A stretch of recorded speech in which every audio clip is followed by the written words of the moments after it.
भारतीय रेलवे माल गोदाम श्रमिक संघ जिंदाबाद।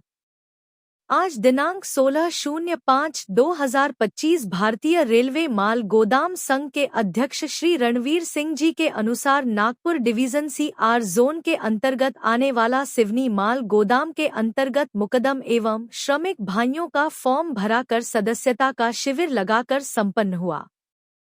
कुछ श्रमिक भाई कहेंगे कि अभी फॉर्म ही भरे जा रहे हैं, लेकिन मैं आप सभी श्रमिक भाइयों को बता दूं, इन सभी भाइयों के फॉर्म फिल हो चुके हैं।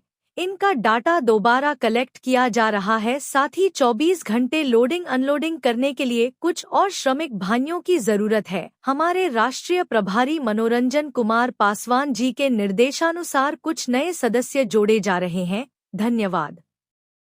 राष्ट्रीय प्रभारी श्री मनोरंजन कुमार पासवान जी जिंदाबाद।